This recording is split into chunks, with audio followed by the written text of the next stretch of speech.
Some people say, I don't know what to change. Well, do you need somebody to come and help you to find out? A lot of you say, no, I don't need anyone. I can handle it. I used to say that for a long time. There is another factor which is very, very, what shall I say, important when it comes to, coming out of that box and playing. Apart from not being conditioned by the circumstances, can anybody give me a clue to what that could possibly be? Why are you not able to implement what you already know that you should? People don't get out of their comfort zone. Okay, we saw a demonstration of that right now. Okay, what else? We don't believe we are capable of. Distraction. And how will you find out? Unless we do it, But you will not do it. So how will you find out? somebody else will have to tell us that this is what you can go. So there are two things. I don't want to go on for too long.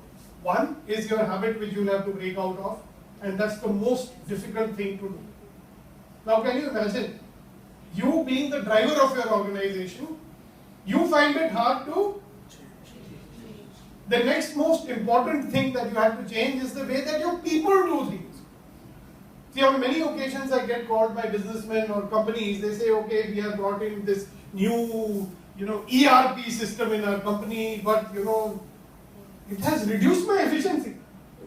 Why have I spent money on this? You know what's actually happening? What do you think?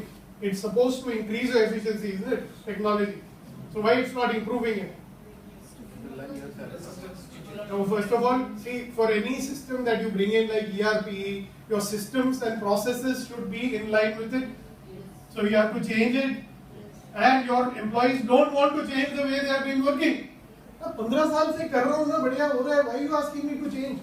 Sir इसमें problem है कि आप क्या लेके आ गए. इसमें पहले मैं 5 मिनट में क्लियर करता था, अभी 15 मिनट लगता है. So there is this big gap between intentions and implementation, and I'm sorry to tell you that if we could all do it by ourselves, we would all be doing it. Okay. And last thing which I want to tell you today is something which I want you to think about, and I'm telling this to you because you belong to a category of people. What category of people do you think you belong to? Risk takers? Somebody who saw something and is running after it? There are a lot of people who will say, okay, look, they are called limitation driven people. They are hoping that one day when all the limitations are removed, then I'll start my business. And there are other people who say, whatever limitations come my way, I will deal with it. So I have a term for that. I say, enterprising people like you, they see possibilities where ordinary people see roadblocks and obstacles.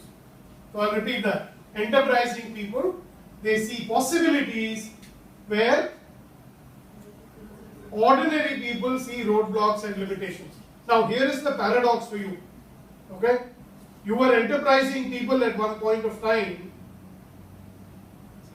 Now do you notice that you look at roadblocks and obstacles?